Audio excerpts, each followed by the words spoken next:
Et certaines franges en France semblent vivre encore dans son passé colonial et ont du mal à accepter la souveraineté de l'Algérie. Le ministre de l'Intérieur et l'extrême droite ont d'ailleurs essuyé un revers par la justice française dans une affaire d'expulsion arbitraire d'un ressortissant algérien. Explications et détails par Maliem Damis. Le tribunal administratif de Melun, en région parisienne, a annulé l'arrêté d'expulsion forcée visant un influenceur algérien et a ordonné sa libération. Cette décision constitue un revers pour l'extrême droite et un désaveu des tentatives du ministre de l'Intérieur français, Bruno Retailleau, d'accentuer la politique d'expulsion des migrants.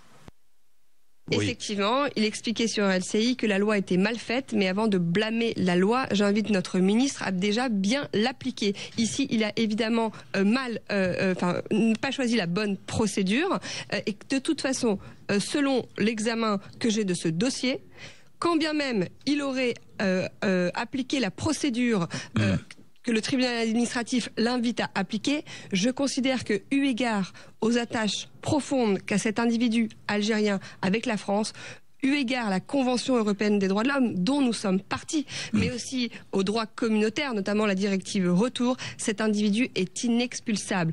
C'est une victoire juridique au départ, parce qu'il ne faut quand même pas oublier que lorsque l'influenceur algérien a été expulsé vers l'Algérie et que les Algériens ont dit non, on ne le prend pas, c'était pas on le prend pas sans raison.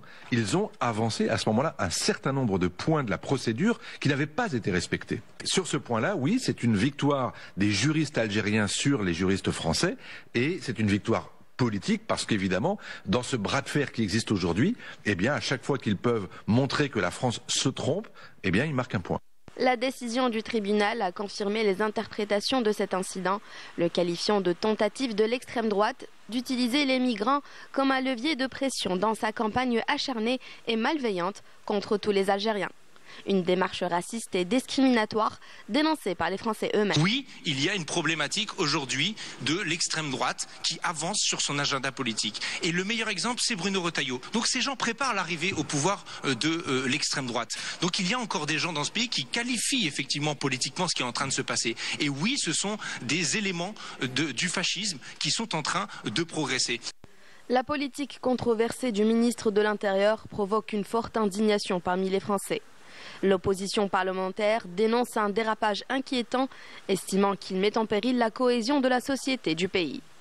Je ne souhaite pas diviser les Françaises et les Français entre eux, ni les êtres humains entre eux, en fonction de leurs origines, leur couleur de peau, etc.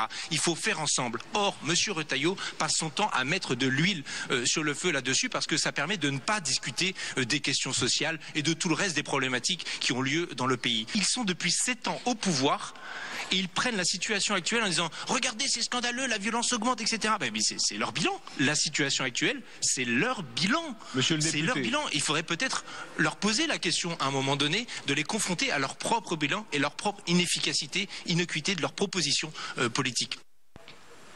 Sur certaines chaînes françaises travaillant pour l'extrême droite, le traitement médiatique a suivi une ligne éditoriale prévisible, exploiter cet incident pour alimenter des discours haineux et islamophobes.